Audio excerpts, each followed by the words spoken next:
এই ভিডিওটার মধ্যে আমি টেকনিক্যালি বাংলা সিনেমাতে বেস্ট ফিমেল পারফরমেন্সেস সেগুলো নিয়ে কথা বলবো, যেগুলো 2024-এ আমি দেখলাম।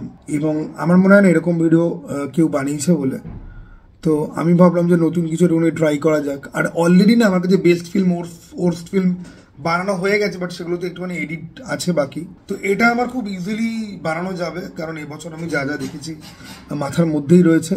তো আমি এখানে বেশি পারফরমেন্স না, 5টা কি 6টা পারফরমেন্স নিয়ে আমি কথা বলবো। অনারেবল মেনশন 1টা 2টো থাকবে।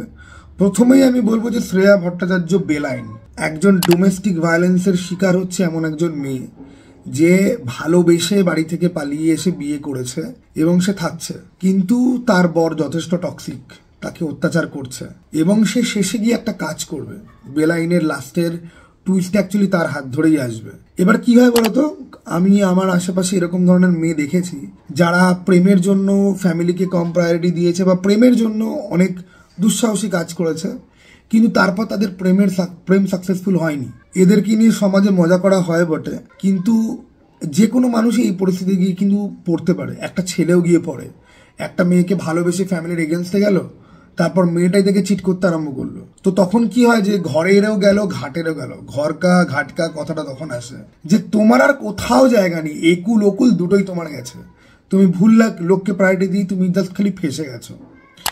এবার শ্রেয়া ভট্টাচার্য এই ক্যারেক্টারটা এত নুয়ান্সের সঙ্গে প্লে করে। একটা মাস্টারবেশনের একটা সিন ছিল, ডোমেস্টিক ভায়োলেন্সের কিছু সিন ছিল, ওই সিনগুলো শুধুমাত্র শ্রেয়া ভট্টাচার্যের পারফরমেন্সের জন্য তুমি অ্যারাউজ হয়ে যাওয়ার পরিবর্তে তুমি অ্যাকচুয়াল হরর বা অ্যাকচুয়াল দুঃখ, স্যাডনেসটা তুমি ফিল করতে পারো। এবং সে লাস্টে গিয়ে একটা কাজ করবে, ঠিক আছে, তার এই যন্ত্রণা শেষ করার জন্য। ওই সিনটাও না খুব হিট করে। এবার শ্রেয়া ভট্টাচার্যের আমি কিছু শর্ট ফিল্ম দেখেছি, অন্যান্য কিছু কাজের রেফারেন্স আমি জানি। এবার উনি বিএমএস এর উন্মেশদার সাথেও কাজ করেছে। এবার সৌরসনী মিত্রের পরে আমি যদি কারোর উপর যদি সিরিয়াস ক্রাশ যদি খাই, তাহলে এটা হচ্ছে কি শ্রেয়া ভট্টাচার্যের উপরে। নন্দন একবার দেখেছিলাম সামনে থেকে, বাট এগেইন আমার সাহস হয়নি যে গিয়ে কথা বলি বা ছবি তুলি।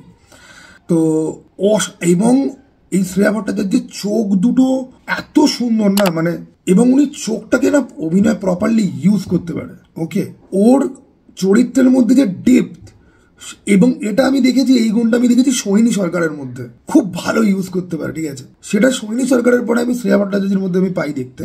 দুর্দান্ত পারফরমেন্স ওনার।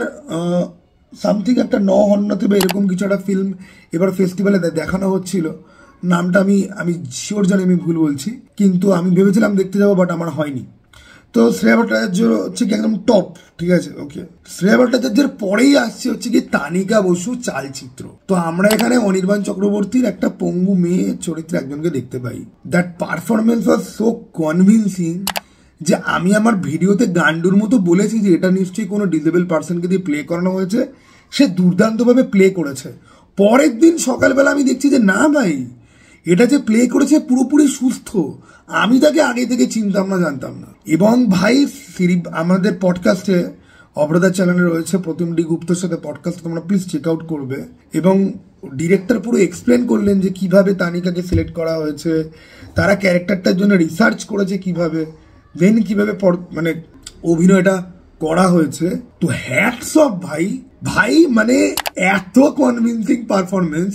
আমি লিটারালি মানে ওর হাত এরকম হয়ে রয়েছে এবং স্পিচ প্যাটার্ন এবং তাকানো এবং মানে ওর আউটলুকটার জন্য তো যে ওকে পুরো প্রসাধন দিয়েছে তাকে ইয়ে করতে হয়, কিন্তু ওইরকম। আর সব থেকে বড় কথা, পরের দিন সকালে আমি যখন দেখছি যে এটা একটা সুন্দরী স্মার্ট কিউট একটা মেয়ে যে একদম সুস্থ, আমি না প্রথম 2 মিনিট ভাবছি মুখটা তো চিনা চিনা কেন লাগছে। তারপরে যখন দেখলাম আরো 2-4 জন লোক তার প্রোফাইলে লিখেছে যে কনগ্রাচুলেশন, তোমার কাজ দুর্দান্ত, তখন বলো যে রিয়েলি এই মেয়েটা প্লে করেছে। হাউ ভাই হাউ, আমি পুরো চমকে গেছি, ঠিক আছে।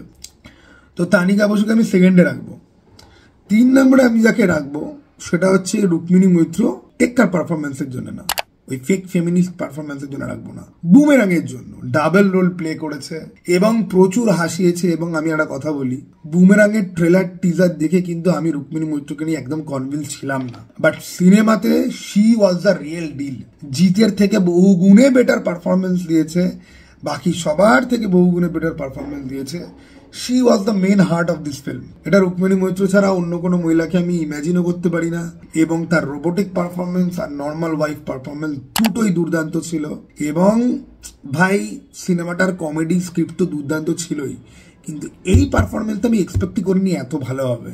আমার মনে হয়েছিল যে লাউড করে ফেলবে, এক্সট্রা করে ফেলবে, কিন্তু না ভাই, আমার সমস্ত ডাউট ভেঙে দিয়ে রুক্মিণী মৈত্র ভাই আমার মন জিতে নিয়েছিল, এবং এই জন্য আমি এটাকে 3 নম্বরে রাখবো।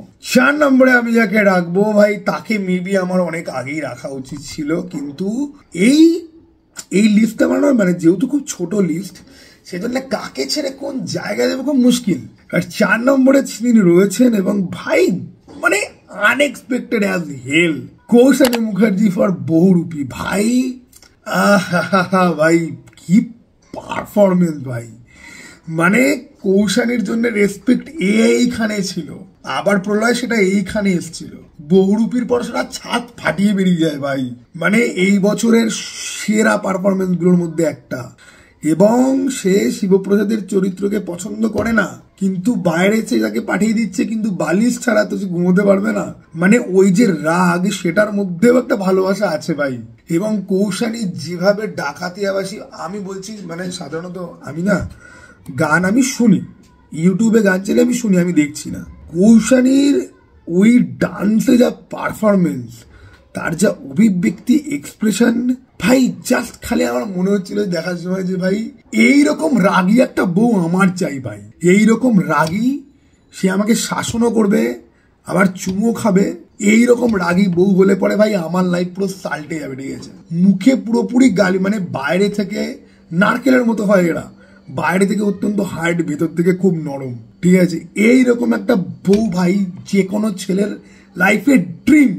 এই ক্যারেক্টার মানে কৌশানী মুখার্জির মতো বউ বলছি না, এই চরিত্রটার মতো। ঠিক আছে ভাই, আমি প্রেমে পড়ে গেছি। এবং ডাকাতিয়াবাসী আমি আজকে সকালবেলাও শুনতে শুনতে আমি দেখছিলাম, এত সুন্দরী। আমি বলছি আমার এই 5টা পারফরমেন্সের মধ্যে শ্রেয়া ভট্টাচার্যকে খুব সুন্দরী দেখতে, আমার ক্রাশ। ঠিক আছে, আমি ক্রাশ খাই অ্যাক্টিভলি তার উপর, বাট কৌশানীকে এই সিনেমাতে দেখে মনে হচ্ছিল যে ভাই জাস্ট বউ ম্যাটেরিয়াল ভাই। এরকম মহিলাকে জাস্ট প্রথমে তুমি গালাগালি খাবে তুমি জানো, বাট গিয়ে প্রথমবার রিজেক্ট করবে, 5বার রিজেক্ট করবে, 6 নম্বরের বার যদি হ্যাঁ যদি বলে দেয়, তোমার ভাগ্যে শিখে ছিঁড়ে গেল। ঠিক আছে, ইউ আর ডান ভাই। দুর্দান্ত পারফরমেন্স, দুর্দান্ত পারফরমেন্স। এবং আমি চাই কৌশানী এরকম পারফরমেন্সই যেন মেনটেন করে, দয়া করে প্লিজ। আর ভুলভাল কাজকর্ম প্লিজ সে না যেন করে, এরকম সিনেমাই সে যেন পায়, এবং এরকম পারফরমেন্সই সে যেন করে, প্লিজ ভাই। আমি মন থেকে এটাই চাইবো। 5 নম্বরে যেটা রয়েছে এটাও খুব সারপ্রাইজিং, বাট আমি কিন্তু একটা এলিমেন্টের জন্যই এই লিস্টে কিন্তু রাখছি। এখানে আরো অন্য লোককে ঢোকানো যেত, বাট সে যেটা করেছে সেটা কেন আনএক্সপেক্টেড। ঐন্দ্রিলা মির্জা ক্লাইম্যাক্সের অ্যাকশন সিকোয়েন্সের জন্য। ঐন্দ্রিলাও বেশ ওই রাগী দুষ্টু, একটা বেশ তেজ আছে ভেতরে, ইজিলি তুমি একে কন্ট্রোল করতে পারবে না, ডমিনেট করতে পারবে না, নিজের একটা পার্সোনালিটি রয়েছে, কিন্তু আবার নরম সাইডও রয়েছে। কিন্তু যেটা অ্যাকচুয়ালি ঐন্দ্রিলা ক্লাইম্যাক্স থেকেই করে, তার ক্যারেক্টারের একটা টুইস্ট আসে। টুইস্টটা হয়তো আমি খুব একটা বেশি এনজয় করিনি, কিন্তু মারামারি ভাই, ঐন্দ্রিলা যা মারামারি করেছে না, এবং সে কতটা এফোর্ট দিয়েছে, তার মুভগুলো কতটা স্মুথ, সেটার জন্যই আমি তাকে এই লিস্টের মধ্যে আমি রাখছি। নাহলে পরে ওই দোঁয়াশ বলে ফিল্মের মধ্যে পারফরমেন্স থেকে আমি রাখতে পারতাম, কিন্তু ঐন্দ্রিলা একটা এফোর্ট দিয়েছে যেটা বাংলাদেশ সচরাচর কেউ করে না, কেউ করে না, মানে কেউ করে না। ঠিক আছে, দুর্দান্ত লেগেছে আমার, দুর্দান্ত। এবং ঐন্দ্রিলাকে এখানে না রাখাটা কাইন্ড অফ ইনজাস্টিস হবে বলে আমি কিন্তু ঐন্দ্রিলাকে আমি ইনক্লুড কিন্তু করছি। এবছর আমি প্রচুর খারাপ খারাপ বাংলা সিনেমা দেখেছি, ঠিক আছে, সেখানে মির্জা আমার বাজে লেগেছে, কিন্তু ঐন্দ্রিলার পারফরমেন্সকে ইগনোর করা পসিবল না, সেই জন্য আমি রাখছি। এটা আমাকে রাখতেই হবে, তো আমি রাখছি। এবারে আমাকে যদি কেউ যদি বলে যে অনারেবল মেনশন, দোয়াশে অনেক একজন বয়স্ক ক্যারেক্টার ছিলেন যে প্রতিশোধটা নেবে, সেটাও দুর্দান্ত প্লে হয়েছে। এবং যেই মহিলা নিজের ইজ্জত কাইন্ড অফ দেবে তার প্রেমিককে বাঁচানোর জন্য, তার অভিনয়ও দুর্দান্ত ছিল। কিন্তু দুটো দুর্দান্ত হলে পরেও লিস্টে রাখার মতো না, সেগুলো অনারেবল মেনশন করার মতো। সৃজিত মুখার্জির যিনি ওয়াইফ, মিথিলা রশিদ বা সামথিং কিছু, ওনার অভাগীর স্বর্গ বলে একটা ফিল্ম এসেছিল, সেখানে ওনার পারফরমেন্স কিন্তু বেশ ভালো। ঠিক আছে, একটুখানি ওয়ান ডাইমেনশনাল, কিন্তু বেশ কিন্তু ভালো। আমি সিনেমাটা দেখেছিলাম স্টার থিয়েটার, যেটার এখন নাম চেঞ্জ করে দেওয়া হয়েছে। আমার কিন্তু মিথিলার আগে আমি কোনো সিনেমা দেখিনি। মিথিলার এখানে পারফরমেন্স কিন্তু আমার রিয়েলি কিন্তু মানে বেশ ভালো লেগেছিল, ঠিক আছে। আরও আমাকে যদি বলতে যদি হয়, হয়তো আমি টপ 5 লিস্টে হয়তো আমি রাখবো না, কিন্তু সন্তানে অনুসূয়া দেবীর কাজ খুবই ভালো। ইভেন কি সন্তানে ভিলেনের চরিত্রে যে মহিলাটি ছিল তার অভিনয় কিন্তু খুব ভালো। তাকে দেখে তোমার লিটারালি রাগ হবে যে এ কিন্তু ভালো লোক নয়। ওকে, অ্যাকচুয়ালি রুক্মিণী মৈত্রের পারফরমেন্স টেক্কাতেও ভালো ছিল, কিন্তু কেন আমি এটাকে বেস্ট লিস্টে আমি ঢোকাতে পারলাম না, কারণ ক্যারেক্টারটাকে এত বাজেভাবে লেখা হয়েছে। ফেক ফেমিনিজমের অ্যাঙ্গেল থেকে জোর করে তাকে একটা বাজে দেখতে উইক পড়ানো থেকে আরম্ভ করে, এবং অরিজিনাল ম্যাট সিটি ফিল্মের থেকে তার ক্যারেক্টারটাকে এমনভাবে চেঞ্জ করা হয়েছে, যে ক্যারেক্টার ছিল তাকে সরিয়ে জোর করে ঢোকানো। এবার রুক্মিণী মৈত্রের পারফরমেন্স যতই ভালো থাকুক না কেন, ক্যারেক্টারটা ওভারঅল এতটা বাজে এবং এতটা পয়েন্টলেস এবং ফোর্সড। আজকের দিনে ওক প্রোপাগান্ডা যে বুলশিট যেগুলো চলছে মার্কেটে, সেই ন্যারেটিভকে যদি ফিট করে, তাই আমি রুক্মিণী মৈত্রের পারফরমেন্সকে আমি এখানে রাখতে পারবো না। বিজয়া যে ওয়েব সিরিজটা, সেখানে স্বস্তিকা মুখার্জির পারফরমেন্স ভালো ছিল। ডসাইল পোলাইট একটা মা এবং তার যন্ত্রণার জন্য তার পারফরমেন্স বেশ ভালো ছিল। কিন্তু প্রথম এপিসোডে একটা প্রবলেমেটিক সিন আছে, যেটার জন্য এগেন আমি তার পারফরমেন্স এখানে রাখতে পারবো না। এবং ওক প্রোপাগান্ডা ফেক ফেমিনিজমের ধারক বাহক এবং প্রতিমূর্তি হচ্ছে গিয়ে Swastika Mukherjee, as simple as that. এবং টেক্কাতে তার পারফরমেন্স হরিবল। আমি যদি হরিবল পারফরমেন্সের কথা যদি বলি, তাহলে দেখো ভাই, খাদানে দুখানা নায়িকা রয়েছে, কেউ ইম্প্যাক্ট ফেলতে পারে না, তাদের ক্যারেক্টারকে যত্ন নিয়ে বিল্ডও করা হয়নি, হয় না। আলাপ সিনেমাতে মানে মিমি চক্রবর্তী আমার অত্যন্ত ফেভারিট একজন অভিনেত্রী, যার আমি এই বছর তুফান দেখলাম এবং আমি আলাপ দেখলাম। তুফানের পারফরমেন্স তো ছেড়েই দাও, আলাপে তার ক্যারেক্টারটা এমন বাজেভাবে তোমাকে ডিসঅ্যাপয়েন্ট করে যে ওই এগেইন ওই জোর করে একটা ফোর্স ন্যারেটিভ, ঠিক আছে। ওকে, এখানে কাছে আসার থেকে দূরে সরে যাওয়ার মধ্যেই শক্তির প্রতীক। এই যে ফলস ন্যারেটিভগুলো আজকাল যে ফিল্ম মেকাররা যে চালায় না ফিল্মের মধ্যে দিয়ে, সেটা খুব আজব এবং খুব আজগুবি টাইপের, ঠিক আছে। বা ধরো সন্তান পুরোপুরি একটা কপি সিনেমা, সেখানে শুভশ্রীর পোর্ট্রেয়াল খুব ভালো, বাট সিনেমাটার ফাউন্ডেশনই এমন যে আমি সেটাকে নিয়ে আমি কি রাখবো। এবং শুভশ্রী অ্যাকচুয়ালি বাবলিতে অনেক বেশি ভালো কাজ করেছে সন্তানের থেকে।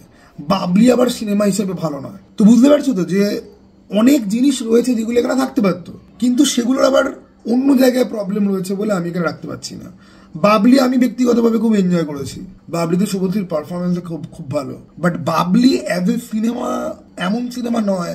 হয়তো হ্যাঁ, ঐন্দ্রিলার জায়গায় হয়তো বাবলিকে ঢোকানো হয়তো যেত, বাবলিতে শুভশ্রী গাঙ্গুলির একটাকে হয়তো ঢোকানো যেত, বাট ঐন্দ্রিলা ওখানে ফিজিক্যাল এফোর্ট দিয়েছে ভাই, অ্যাকশন করেছে, যেটা অভিনেত্রীদের আজকাল আমরা করতে দেখতে পাই না, ঠিক আছে। এবার হ্যাঁ, সাদা রঙের পৃথিবীর মতো জালি সিনেমাতে সৌরসনী মিত্র, তার প্রতি আমার ভক্তিশ্রদ্ধা আছে বলে ওই দৌড়াদৌড়ি যেটুকুনি করেছে ওটাকে আমি অ্যাকশন বলে আমি ঢোকাতে পারবো না, ঠিক আছে। আমি শুধুমাত্র অভিনয় না, গোটা সিনেমা কনটেক্সট, টপিক, অনেক কিছু প্যারামিটার ভেবে তারপর আমি ঢোকাচ্ছি।